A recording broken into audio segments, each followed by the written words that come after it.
Welcome to Woodburn Rising. I'm Bruce Crane. I'm pleased today to have Chris Lassen here. He is running for mayor for the city of Woodburn. Welcome to the show, Chris. Thank you very much. Appreciate it. So, the running for mayor, so we want to get your name out there. We want to get people to know you. Right. So we'll, I guess, start with the first question is, why do you want to be mayor? Now, I've been asked that a few times, and I'll have to tell you a funny story on that too. But I was very involved in Gresham on the city council and committees for several years and a bunch of things. So we moved here about 4 years ago, and a lot of folks that we knew a lot of people here, and they said, well, you know, we would really like to see you run for mayor because we want things done. Right. And there's certain things they wanted done, particularly some folks in the downtown area. And so first I said no. I said, been there, done that. And then later on... but you got involved in some community. I did. Working on some committees today, right? Yes. Yeah. So you jumped right in. Yeah, well, that comes from a history. My dad was a Umatilla County judge and chair of the Umatilla County Commission. And kind of through that, became involved in things, that was in Pendleton, not there, but then that kind of follows along. I thought, well, right. You know, he would support me if he was still here, so. Well, and you told me that Mount Lassen is named after you. That's, well, after the family, yeah, a distant relative. Very short story on that. Had a relative that was a member of the U.S. Geological Survey team. And he did the surveying of Lassen National Park, which of course wasn't called that at that time, and Mount Lassen. When was this? Oh my goodness, early 20s somewhere. 20s, yeah. And anyway, and so he asked him, do you want to have it named after you? He said, okay. Well, there's no money involved in this, but anyway, right. So he has a name on there. So we digress anyway. So we did. Yeah. So yeah, why did I? That's an interesting. Yeah, well, it is. Story. It is interesting. So I said, and you mentioned before, why do I want to run? Thinking about it, I thought, well, you know, I've always been involved, and I'd like to get involved in the community and do what I can. So as soon as we got here, I was on the Parks and Rec Committee, and then I'm currently serving on the Planning Commission. So I put my paws in, we have a dog, so into whatever I'm doing and really get involved in it. And I feel that's important to be a member of the community and to give back to the community. So you can't serve on both at the same time, so you're on you can't. The Planning Commission now. You could, but that's not the way it's set up here. But anyway, and that's fine, so I enjoy them both. Parks and Rec I really like. Planning Commission, because then you know what's going on. There's a lot of things going on. I know we'll get into that later in the segment. But at any rate, another short story. A friend of mine I served on city council with in Gresham, Jack Hanna. Jack, I was talking to, we correspond a lot and see his things on Facebook and whatnot. And they're down in Florida. He and his wife moved to Florida. And so I was telling him, well, I decided to run for mayor here. And he said, hold that thought. I'm going to get on a plane and I'm going to come up there and slap you. Anyway, but I enjoy it. I enjoy the running, and particularly, hopefully, to be elected. And I ask for all you folks out there to vote for me. And there is a lot that can be done, and I have a lot of good ideas. And there's a good staff with the city, and a lot of good concerned citizens also. So I like to get everybody together, kind of like a kitchen cabinet type thing. But it's important to get influence from everybody. Right. That sounds great. So that's kind of why I decided to run. So you're running. So let's talk about a platform or some of the issues that you've talked to people. You say, they want to get some things done, and you've talked to citizens. Okay. What can you talk about some of those? Of course. And we could talk about urban renewal, for example, downtown. And I know the city council is looking at how to spend that money. Right. And any other issues. Okay. Well, urban renewal it's a great tool to use because they have, particularly one thing in particular, it talks about correcting blighted areas. Mhm. Well, we have them in downtown Woodburn. As you and I know, and anybody else who's watching this knows, that there is some buildings that need to go away. And that's what you can use some of that money for, whether you through condemnation or unless someone wants to come in. I don't think it's practical for somebody to come in like the theater to redo it. There's just so many things wrong with it. I think it would be cost prohibitive. But you can use the money for exterior or interior renovation. Well, what if you about get, it's a. I'm sorry. No, that's all right. So you can use it for one or the other if you apply for it and get it. You don't get the money right away. If you apply for it and it's approved, then what happens after the project is completed? Then someone comes out and looks at it. Oh yeah, you really did do this work. Then you can apply for some money for an offset. Well, are you talking about the program the cities had where they will provide 50% or In the urban, 70% yes, of the funds for people to, and I know a few of the buildings downtown have been renovated using those funds. But what about the infrastructure? I know the city's looking at redoing, they redid Front Street with urban renewal money, and now they're looking at First Street. Is that? First Street needs a lot of work, a lot of work. For instance, in looking at some of the ideas, growing up in Pendleton, Pendleton had very similar downtown as to Woodburn at one time. It's a cowboy town, Pendleton Roundup and so forth. And so the city fathers at that time decided that one of the best things they could do was to, because they get a lot of tourists, about 60,000 people come into that town, and it's only 16,000 during 4 days of Roundup. So what can we do to make rodeo it? Time? Yeah. So what can we do to make it look better? Well, keeping in mind that it's a Western Roundup type town, they went in all the sidewalks. Not saying we do that here, but there might be some correlation. They go in all the sidewalks and they made it look like boardwalks. And then they put up false fronts on all the buildings and tore down 2 old hotels that have been closed since the 50s and got rid of those. And then new businesses came in. And that generated more new business to come in. So that's what I would like to see, personally see, is to be able to get things fixed up down there and then to generate new business to come in and say, you know, this looks nice down here now. I think we'll come here, which means you've got jobs and you've got economy coming into Woodburn. So what about I know one of the things, I served on the 99E committee with ODOT, and at some point they're going to refinish 99 in Woodburn and improve the other half, the south half. So is that something we can push for and have that happen a little sooner than 20 years down the road? Yeah, well, yeah, exactly. There's other things that have been going on for a long time, like to talk about the convention center, for example. That's certainly community center, or I mean a community center. Right. That's certainly not my idea because it's been floating around for over 10 years here, and different task force and whatnot have been working on it. I think it's a great idea. We just need to push it a little more. There was 2 different centers proposed in the original plans that I looked at, and you're probably aware of what they were. One was for arts, basically, and another one would have what you would envision a typical center like that to be for basketball courts and things like this for the kids. There needs to be more things in the city for the young kids to get involved in.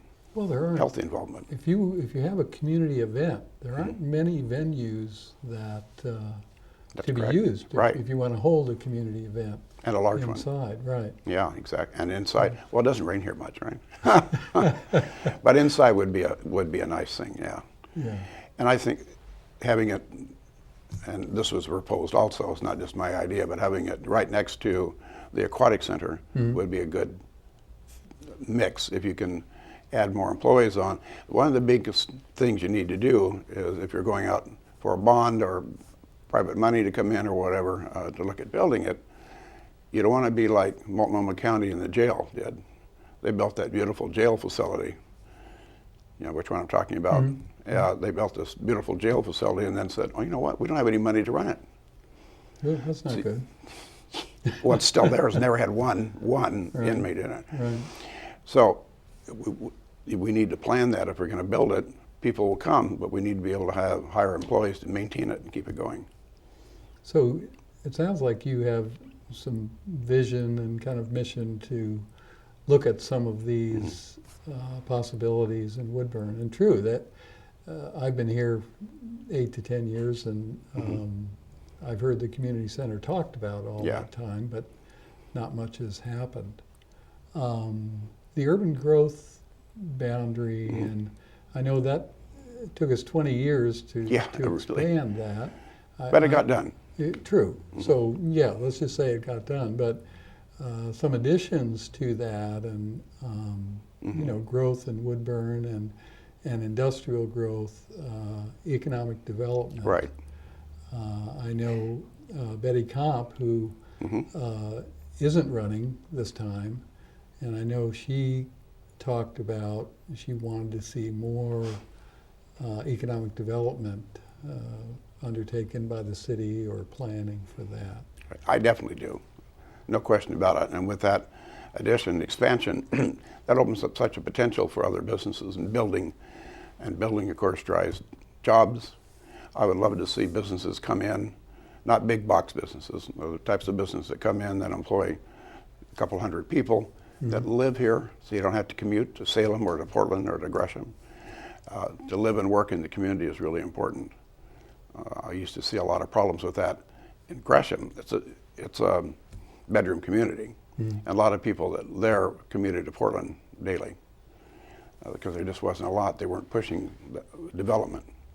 I want to push it. I would like to see good quality family wage jobs come to the city. That sounds good. For our diversity that we have. We have a large diversity here. And we do have Chemeketa, and we have Pacific University downtown. I think those are interesting. I'm not informed on you know, what Chemeketa's plans. I think it plans to stay here. I don't know if it plans to expand or, but I think that's very positive. And But it is. And that's downtown. Yeah, it is. And you're right. Education is so important, and make sure that they stay here. And then I'm always very impressed particularly with the high school and the kids, how polite they are. The kids are very polite, and really high graduation rate. I think one of the best in the state, from what I've read. True. And that's fantastic. Well, the dual language program is something that is a leader in the nation. And I think the superintendent had a lot to do with that. So there's a number of positive things that are going on here, and I'm glad to see Young Street and 99, that corner. Right, exactly. Finally, things happening there. It'll be great to have the trucks be able to turn and that kind of thing. But that's part of that 99E, and I think that's interesting. Well, the mayor needs to be someone that is a leader and helps direct not just the council, but also to bring information out. As an example, I'm retired 3 times actually. Own private business, corporate America, and then with the state of Oregon. So I retired from all 3 at varying times down the road. But anyway, so I'm retired. I can be and plan to be at City Hall every day. I don't necessarily mean 8 to 5, but I'll be available every day so people, both staff and the citizens, can come in and see me. I know it's a trite saying, but definitely an open door. Come on in. I want to get comments from anybody. You don't like something, well, tell me why you don't like it. Or you want to see something happen, let me know. Well, and getting to know the city, you have that time to get out and about too. Yeah, exactly. Which is great. So your willingness to spend that amount of time and do this, I think you've kind of shown that by serving on the parks and planning committees here in town. So one of the important things is to get out the vote, have people know what you're about and that you're running and what you stand for and what you want to see and the time that you're willing to spend. So have you been getting involved in the community, and I know you were involved in the community on these committees and Right. in your community in Tukwila, but are you getting out to the other communities, and is there a way to do that? Well, yes, there is. I'm involved in a couple organizations, one of which is here. The Woodburn Masonic Lodge is here. I'm getting actually to become an associate of it. I have life memberships in 2 other lodges, so I don't need another third one. But it's right here, and I've been to the meetings. And of course, they're right downtown. Right. And they've done a lot of work in the outside of that building, a lot of work, which needed badly, and on the inside too. So, trying to do some things there. I'm involved with Alcator Shrine, or was very involved at one time, not as involved now, but still, because I firmly believe in the Shrine Hospital for children. Right. And right, that's, yes. And you were a member of the chamber. yes, we were members of the chamber. Right. So For most of the time we've been here, actually, until just recently, because we sold, business gets sold, I believe, well, it is sold, but the final papers and transfer of assets and everything should happen in Monday, this coming Monday. So my wife and I are thrilled. It's restricted us sometimes in traveling and doing some things. So. right. So once you're elected and take this job, there'll be a little traveling, but you get a vacation. The pay isn't very high. Yeah. That reminds me, Bruce, of a situation that came up in Gresham several years ago. Somebody was irate about something, which that happens all the time. Well, not all the time, but quite often. And he was saying, well, as far as, he was talking directly to the mayor, as far as the mayor and you councilors, I'm going to recommend and push that you have your salary. Take it right in half. Okay, it was on non-paid too, Right. I didn't care. Or we'll double your salary. Yeah, right. Yeah, double it too. True. Then you can spend 40 hours a week instead of, Right. well, I actually did spend almost 40 hours working full time. Well, I think it's great that you're willing to take on this task and to run for the office, because I think it's a lot of work. It is. I know what I'm getting into. I'm not going in blind. I know exactly what I'm getting into. Of course, that's what I said about the Planning Commission in Gresham. I was on City Council first, and then I went to the Planning Commission. And I knew they had long meetings. I didn't realize how long until after I got in. But I stayed the 4 years.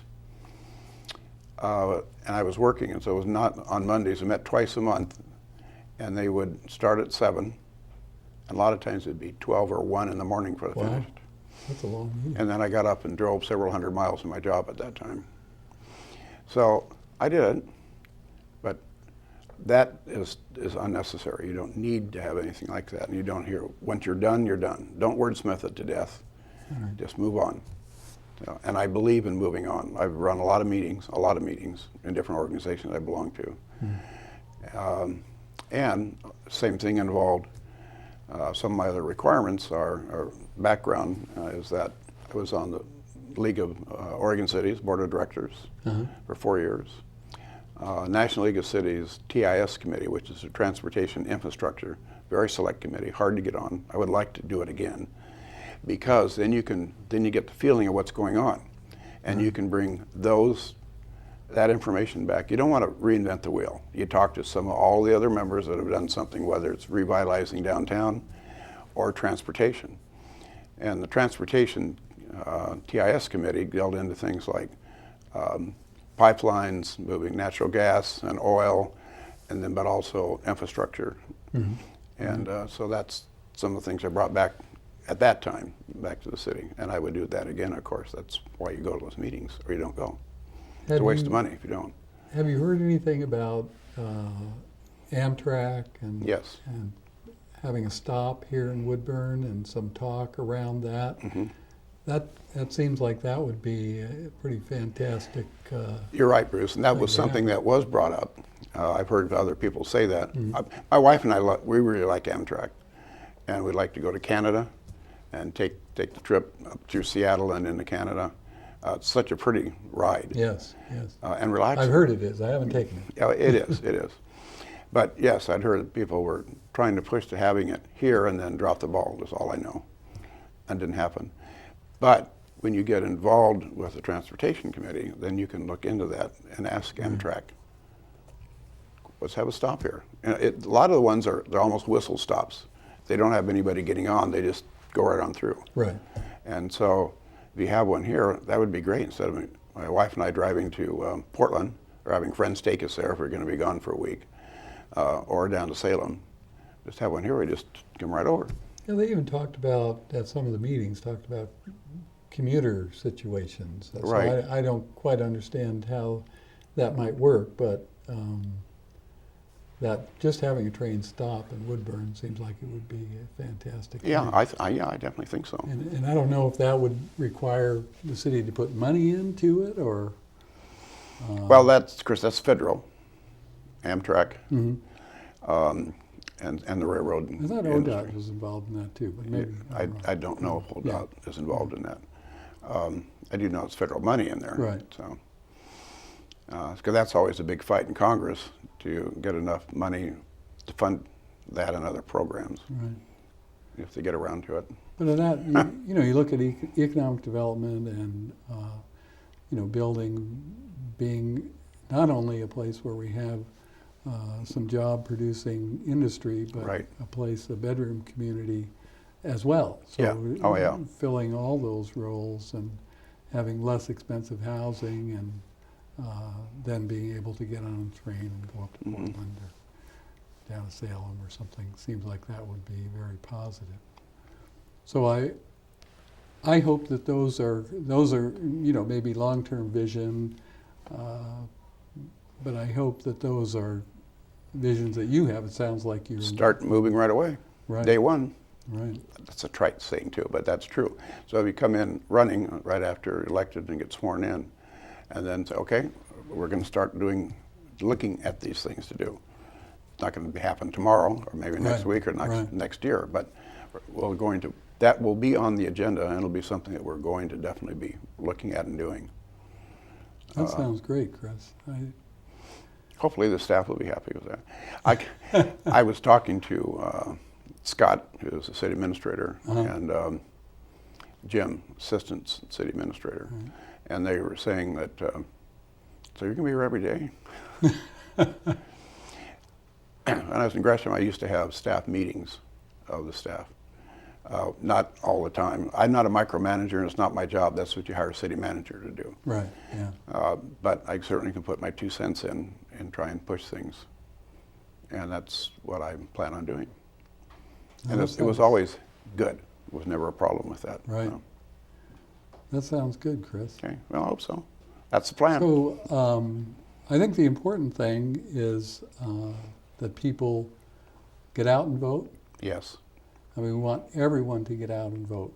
I mean, I guess no matter how they're voting, but Yeah. the more people involved, the better. That's what this country is built on. Absolutely. And, Sometimes you have good choices, sometimes you don't. It all depends. and you have some information and interviews in the Independent that have those come out. The interview's been done. They have made a decision.